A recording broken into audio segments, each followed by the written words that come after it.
It has been 42 days since state inspectors found 24 decomposing bodies behind a hidden door at the mortuary.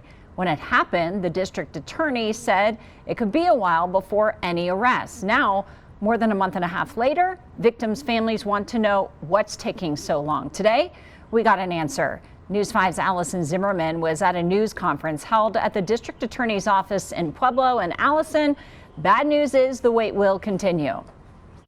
That's because the DA and CBI say they want to file all charges at the same time. They say they cannot do that until they've identified all 24 bodies. For now, the windows and doors are boarded up outside of Davis Mortuary. It's been more than a month since investigators first made this discovery. And today, while we got some answers from law enforcement, I spoke with one woman who found out her dad was among the bodies inside Davis Mortuary about the questions that still linger for her.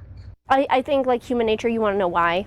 It's been 3 weeks since Nicole Ryder learned her dad, Mel Emerson, was among the bodies found inside Davis Mortuary, and more questions remain. That's been the hardest for me. Like, nothing makes sense, so why?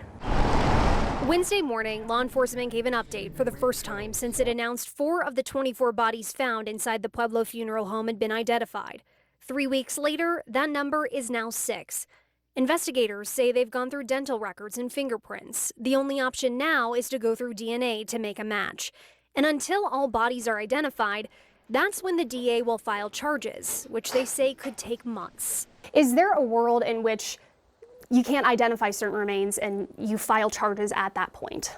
Yes, that scenario could exist, but we're not going to get there until we exhaust all of our resources in trying to identify those 24 remains. But that is a possibility, and we'll cross that bridge when we get there. Law enforcement was also asked if they believe both the former coroner, Brian Cotter, who co-owns the mortuary with his brother Chris, are not considered flight risks. Their whole lives are here. They've been business owners here. We don't believe they're any kind of a flight risk. Do you know if they have passports? I don't know. Law enforcement said all 6 of the bodies identified died between 2010 and 2012. Ryder's dad died in 2011. Investigators believe all of the 24 bodies were people who died in those years. It's just heartbreaking.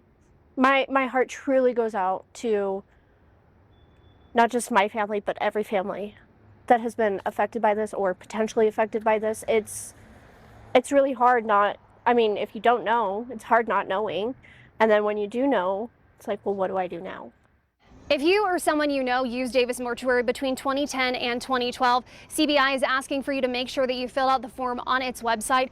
They're also asking that families be patient. They say that they will contact those families if they do need a DNA sample. They're asking for people not to go to the DNA CBI lab in the meantime. In Pueblo, Allison Zimmerman, News 5. Allison, thank you. So let's walk you through now the last 6 weeks since this happened.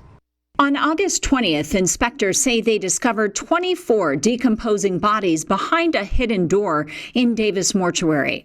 Brian Cotter co-owns that private business with his brother. 5 days later, those bodies were removed from the mortuary.